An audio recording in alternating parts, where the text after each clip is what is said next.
everybody. Good morning. Well, everybody's done great stuff already. And I thought, well, Carolyn could give a talk based on what she just did. And your piece, no, I was talking about curves. Okay. And then your piece is great. We have a skit here if you want one. I can talk about this subject, and I will, in just one moment, without much challenge.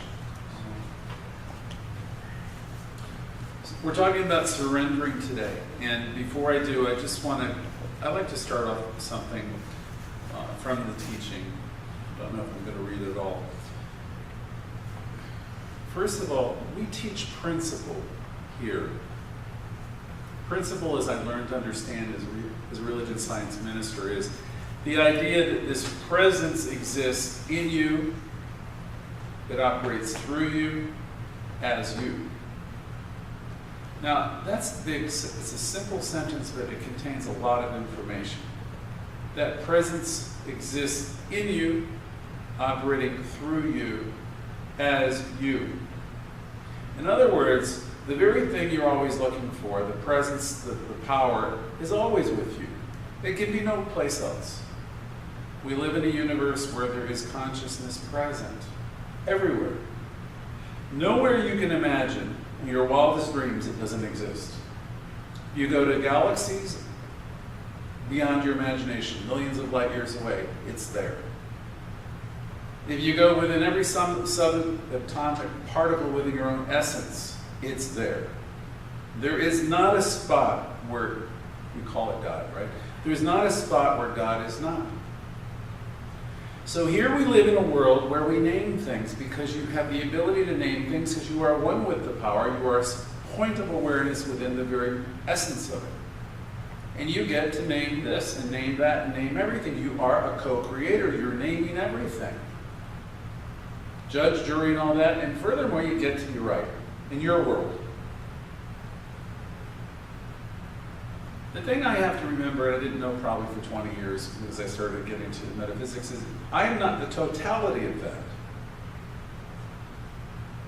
I am one with it, but I'm not the totality of it. I have a part of me that's ego-driven, as everybody does. And you see the world through your own colored glasses. You're created in freedom, so that's part of the deal. You're going to do it that way. Otherwise, it's like Carolyn was saying in her reading, everybody would be the same. And if everybody was the same, what would be the point? When we teach in our teaching, we honor all paths and all of that. Well, we honor all paths, but we don't necessarily believe in all belief systems. Now, I don't think that would be said in too many religious science centers because everybody tries to make nice to the point I don't know if clarity is gone. We do not believe in duality. And many of these fundamental systems believe in duality. Two powers. I'll say right here, and I don't care if it's on YouTube, we don't believe that. Plain and simple. I might honor the people who are there, on the ground, praying to God out there. I honor the impulse, that creative impulse that they want to connect. God, I honor that. And I don't care in what part of the globe they're doing it. And if they're praying to a God above, God bless them. That dog don't hunt with me, though. Plain and simple. It's not that anybody's doing anything wrong or bad. It's just the thing is, our teaching is different than that. Our teaching is so simple, and it's so extremely beautiful. I was the child of a lesser God. You've heard me say that before. I was spending the first half of my life trying to become good enough, to become better, to do for everybody, because certainly I had to, because I wasn't good enough. I had to do more and make myself feel okay about who I was, but I was okay from the day one. And so was everybody here.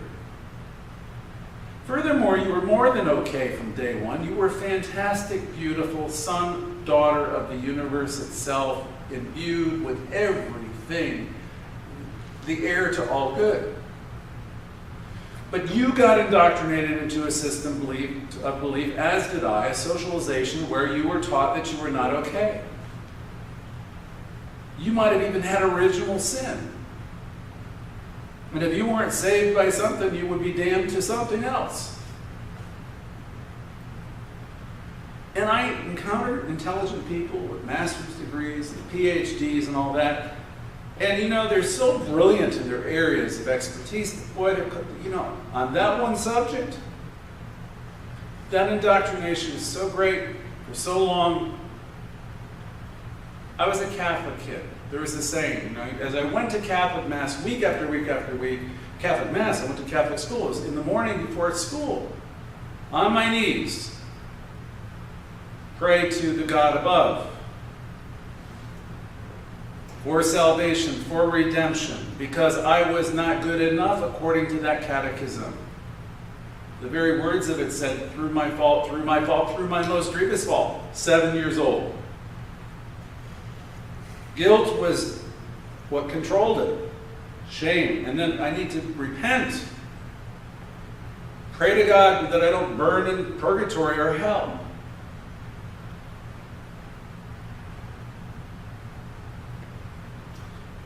We honor the divine spark, the essence that's in everybody, no matter who they pray to, what they do.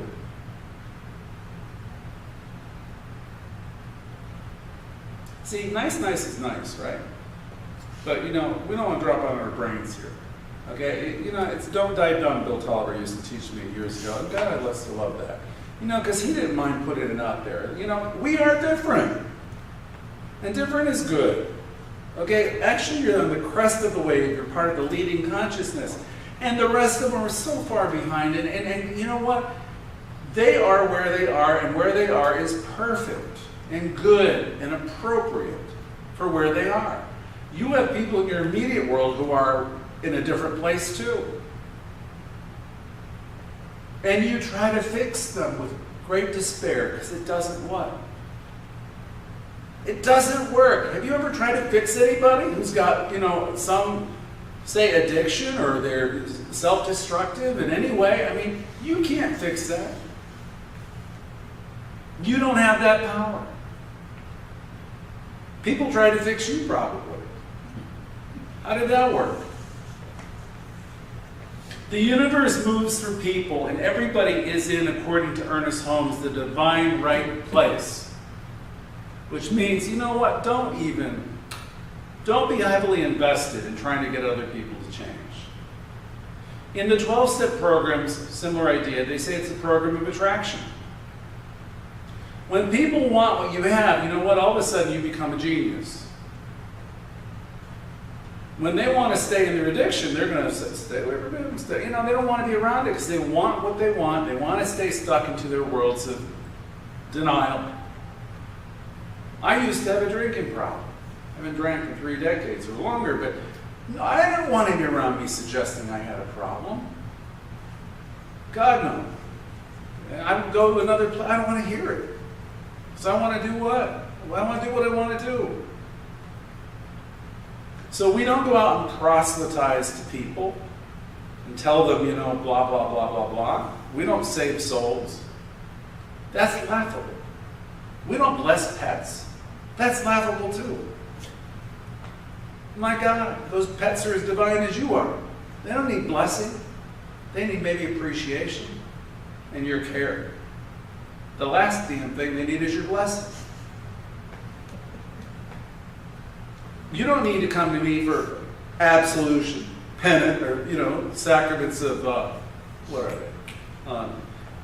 they? Confession and all that. My God, you are flawless, born immaculate, and you are as immaculate now as you were the day you came in.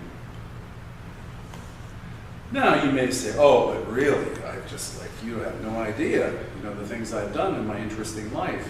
And I'll say, oh, yes, I do.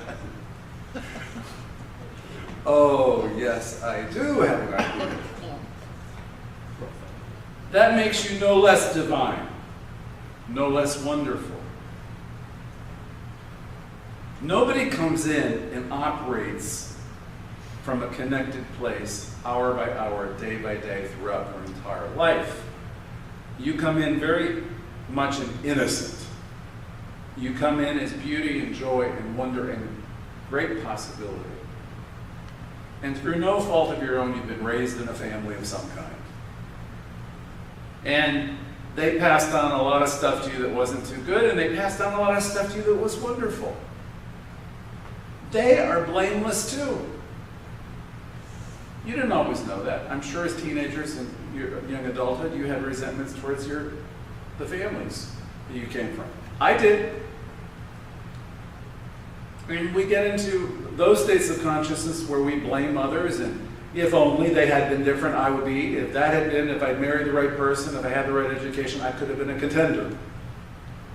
You know, that's all useless ways to approach life.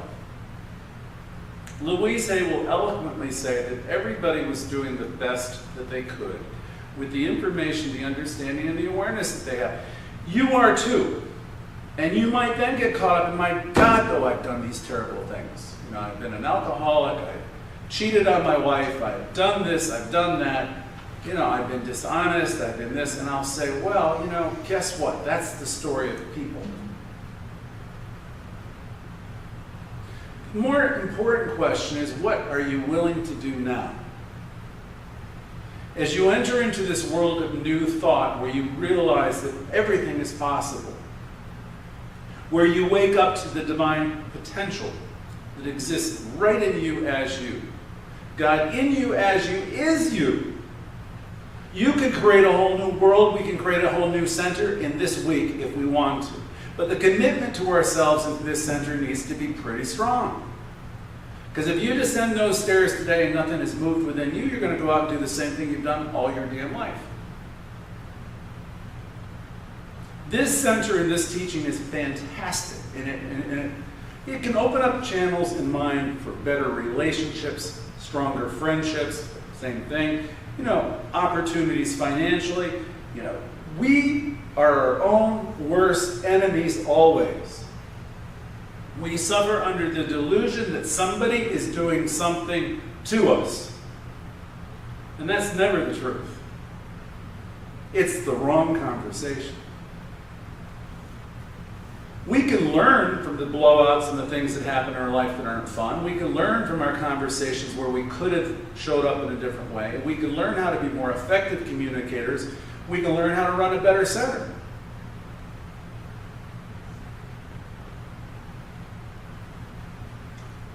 One phrase that I learned 20 years ago here is that we have to learn how to have positive expectancy. Okay, as a minister, as co-leaders in the center, we have to learn how to have positive expectancy. We need to look away from the conditions. It doesn't mean we don't want to learn from the circumstances. You want to have a time where you take in the information and you say, okay, you know, because as I learned from one of my teachers, my healthy side will take it under advisement. I want to know what's happening. I want to know what people's perceptions are. Sometimes we're able to heal them, and sometimes we're not. For myself and for each of you, we want to have positive expectancy always. Well, that's in line with the teaching itself, where we're practicing the presence. That idea is we're seeing the good or the God when. Yeah, even when things are blowing up, we're seeing the good and the God. It's what we do. If you are persistent in that way of seeing, if you're learning to see always with the cup being fuller and fuller, that's what begins to show up in your world. If you're one of these people who are persistently seeing the problem, you're going to continually be walking into the story. You're creating the story. You're a part and parcel to everything that's holding yourself back and or the center.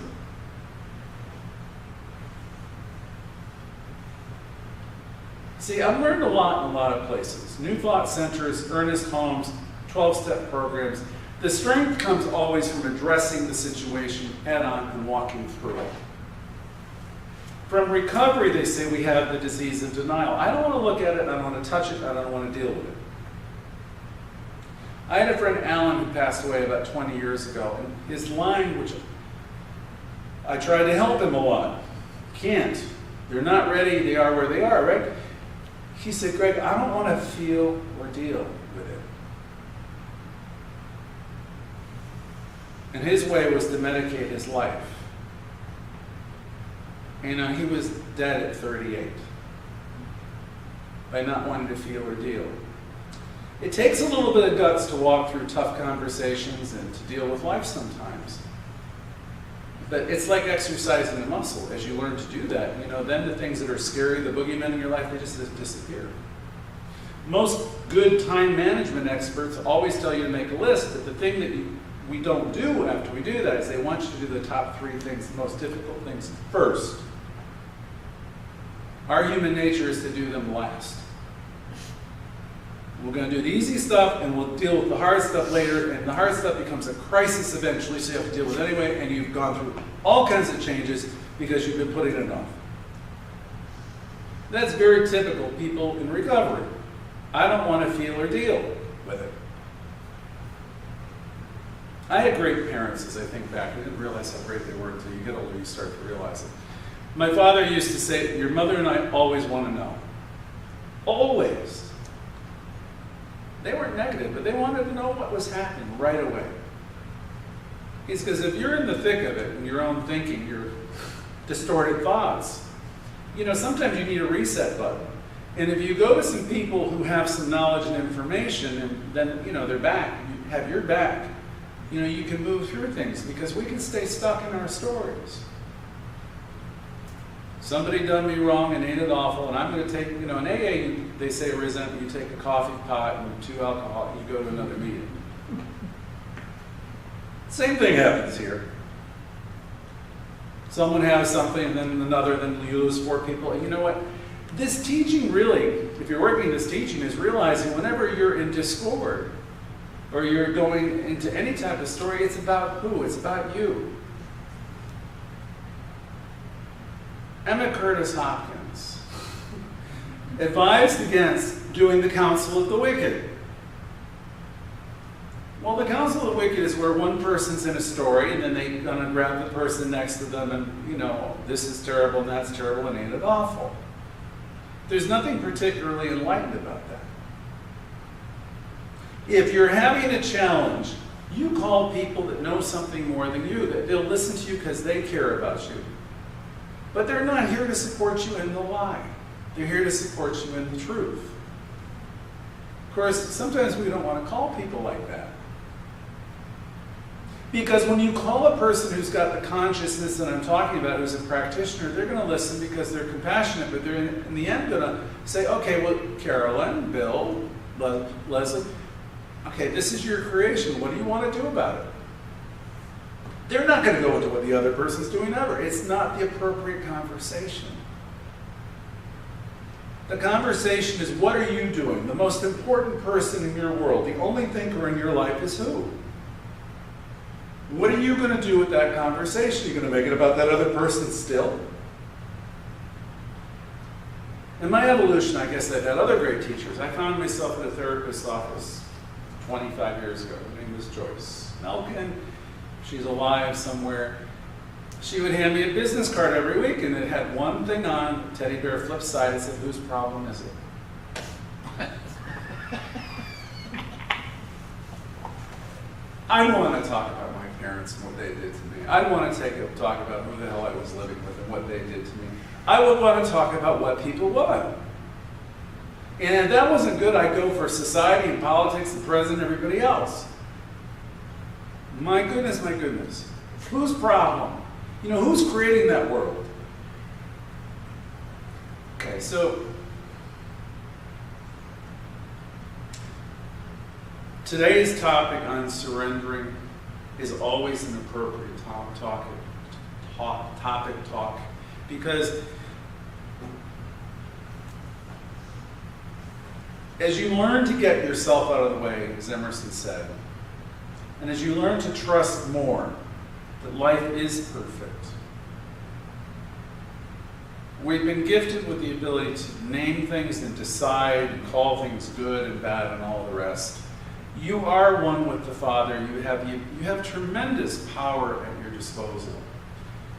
But your power doesn't come from you in split mind. Your power doesn't come from you and your individual ego. Your power comes from your aligning yourself with the perfection of life. As you align yourself with whatever we can imagine this presence to be,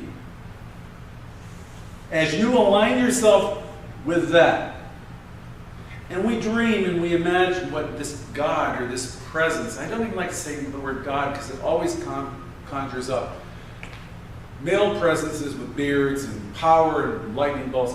I'm not talking about that. I'm talking about a greater idea.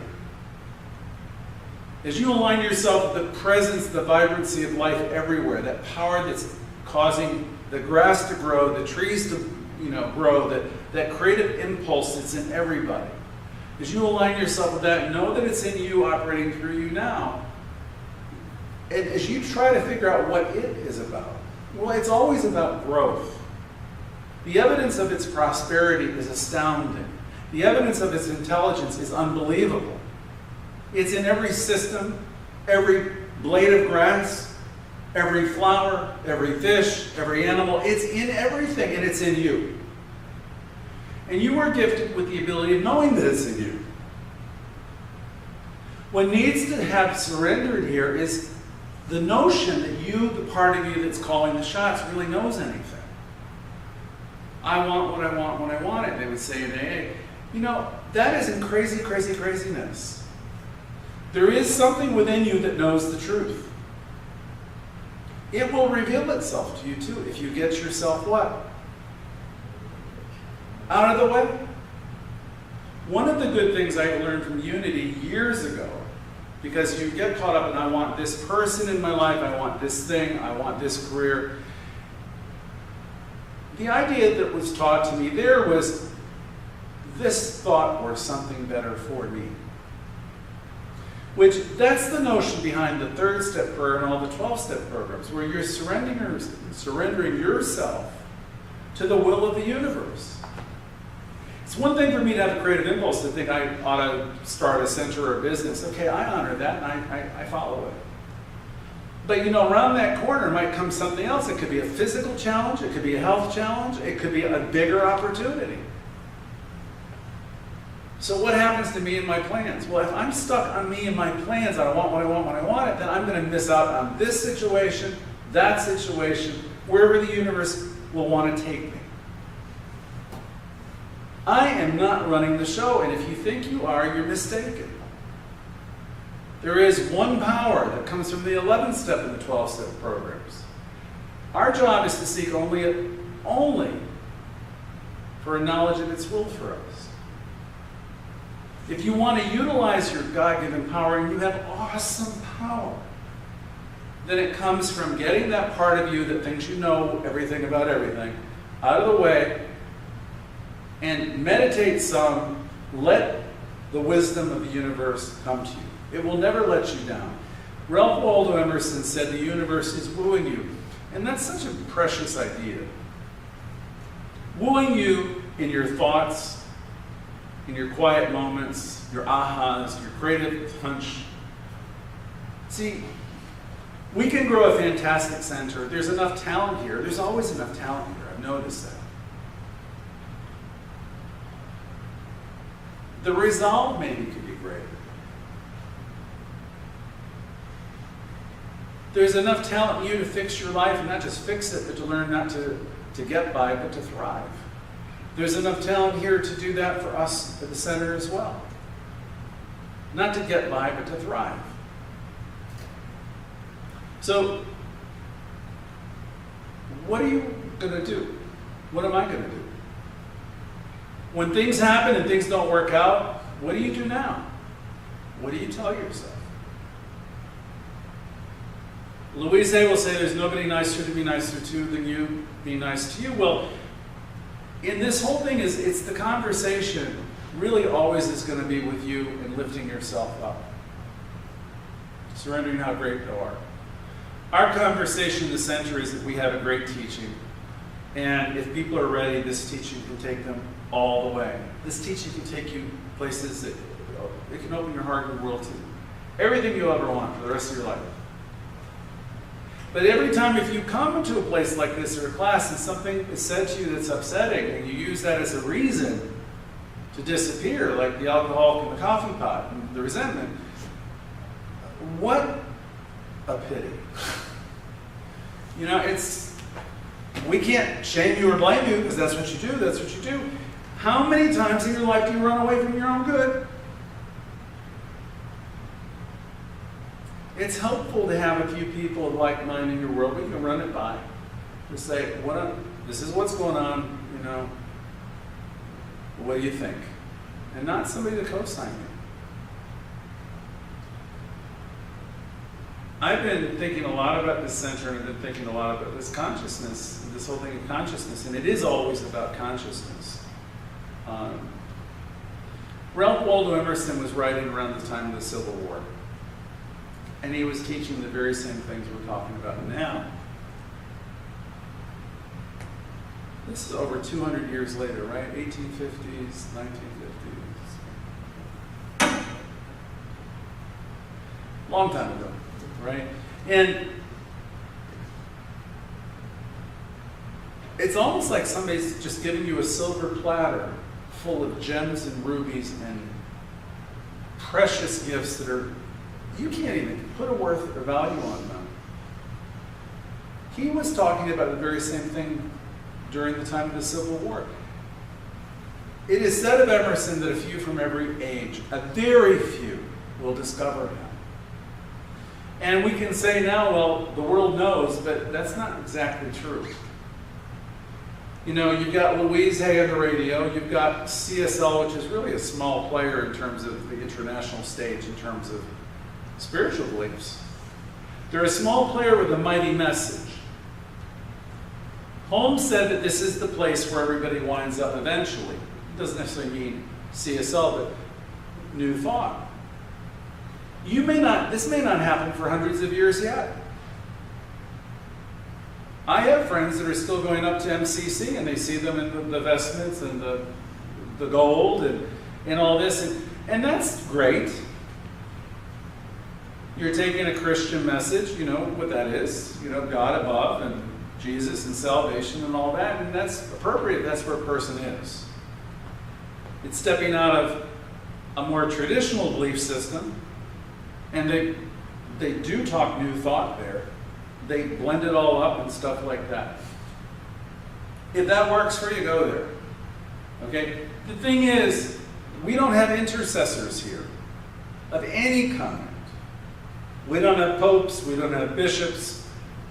I will do a spiritual mind treatment with you, but I'm going to promise you, you have the same power within you to change that thought. It isn't about me, and it isn't about removing sin, it isn't about anything like that. All power is yours. I will say that again. All power is yours. If you're praying to a God above, God help you.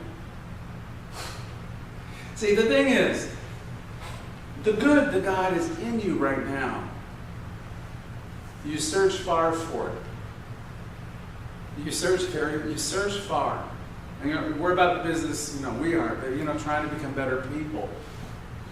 You're already good. You've always been good.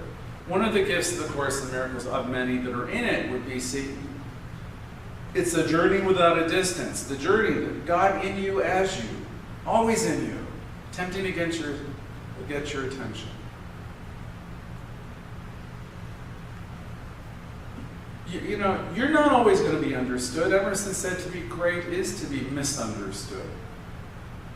People might even think you're cool and aloof because you're not falling into the old games. You're living to be an authentic person. You're, for the first time in your life, becoming real. I was always people-pleasing. Anybody else here like that?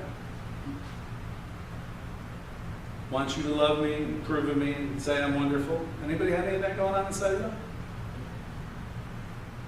This teaching frees you of the need for other people's approval. It doesn't mean that you become less nice. Actually, you probably become, and you're not trying to imitate anybody anymore. When you give of yourself, you're giving because it's real. When you give of your love, your time, your heart, you're giving because it's authentic.